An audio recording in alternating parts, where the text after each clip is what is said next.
어머니, 그 친정 교육 제가 제대로 보여드릴까요? 예, 너는 친정에서 그렇게 배웠니? 근본 없는 집안 티를 꼭 이렇게 내야겠어? 시어머니의 그 한마디가 제 가슴에 비수처럼 꽂힌 건 지난 15년 동안 수백 건도 넘는 일이었습니다. 하지만 그날은 달랐습니다. 며느리라는 이름으로, 아내라는 이름으로 꾹꾹 눌러왔던 제 안에 무언가가 툭 하고 끊어져 버린 날이었죠. 15년을 종처럼 부려먹고도 제 부모님까지 들먹이는 시어머니를 향해 저는 생전 처음으로 목소리를 높였습니다. 어머니, 제가 친정에서 뭘 배웠는지 오늘 똑똑히 보여드릴게요. 평범한 며느리였던 제가 왜 시댁 문을 박차고 나왔는지 그 기막힌 이야기를 지금 시작합니다. 결혼할 때부터 저는 시댁의 눈엣가시였습니다. 저희 집 형편이 시댁보다 조금 기운다는 이유였죠. 시어머니는 사사건건 제 친정을 들먹이며 저를 기죽이셨습니다. 명절이나 제사는 물론이고 시댁의 크고 작은 행사마다 저는 늘 부엌대기 신세였습니다. 한 번은 이런 일도 있었어요. 친정 아버지가 편찮으셔서 병원에 입원하셨을 때였습니다. 남편을 통해 소식을 들은 시어머니는 위로는커녕 이렇게 말씀하시더군요. 사돈어른은 참 눈치도 없으시지. 우리 집 안팎으로 바쁜 이 시기에 꼭 저렇게 몸져 누워야겠니? 너는 병원 갈 생각 말고 이번 주 시댁 김장이나 신경 써라. 그때 제 가슴이 얼마나 무너졌는지 모릅니다. 하지만 남편은 옆에서 엄마가 말은 저렇게 해도 속마음은 안 그래? 내가 좀 참아. 라는 말만 되풀이했습니다. 남편의 방관은 시어머니의 독설보다 더 아픈 가시가 되어 제 가슴을 찔렀습니다. 그렇게 15년이 흘렀습니다. 아이들도 어느 정도 컸고 저도 이제는 무뎌질 대로 무뎌졌다고 생각했죠. 그런데 지난달 시어머니의 칠순 잔치를 준비하던 중에 사건이 터졌습니다. 호텔 연회장을 예약하고 일가 친척들을 다 모시는 큰 자리였기에 저는 한 달 전부터 메뉴 선정부터 답례품까지 제 손으로 직접 챙겼습니다.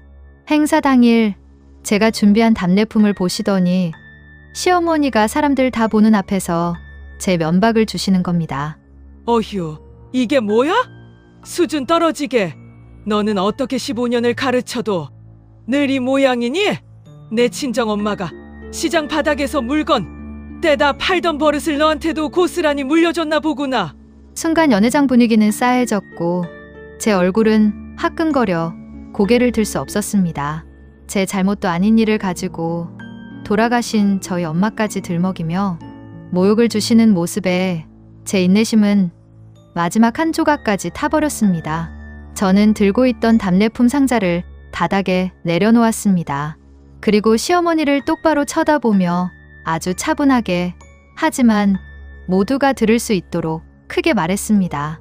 어머니, 방금 뭐라고 하셨어요? 친정교육이요? 맞아요. 저희 엄마가 늘 말씀하셨죠. 사람 대접 못 받는 곳에서는 미련 갖지 말고 나오라고요. 그게 바로 제대로 된 친정교육입니다. 시어머니는 당황하셨는지 입을 벌린 채 저를 쳐다보셨습니다. 저는 멈추지 않았습니다. 지난 15년 동안 제가 어머니 종 노릇한 건 제가 못나서가 아니라 제 남편의 어머니라 예우해 드린 겁니다. 그런데 오늘 그 예우 여기서 끝내겠습니다.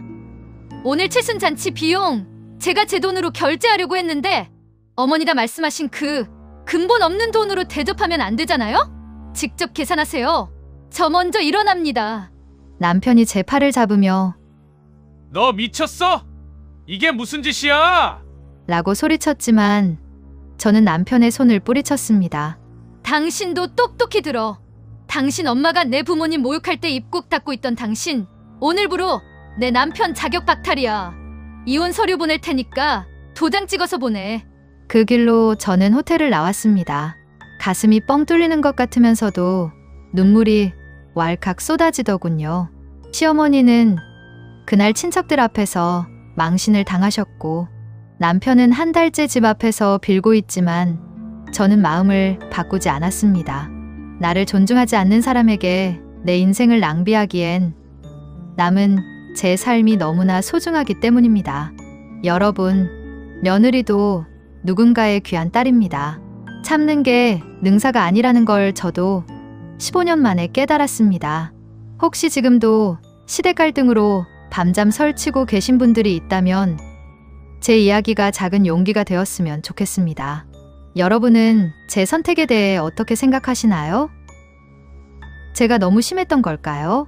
아니면 이제라도 제 인생을 찾은 게 잘한 일일까요? 여러분의 지혜로운 생각을 댓글로 남겨주세요. 한 분 한 분의 소중한 댓글이 저에게 큰 힘이 됩니다. 오늘 영상이 공감되셨다면 구독과 좋아요 부탁드리고요. 저는 다음에도 가슴 속 시원해지는 사연으로 찾아뵙겠습니다. 시청해 주셔서 감사합니다.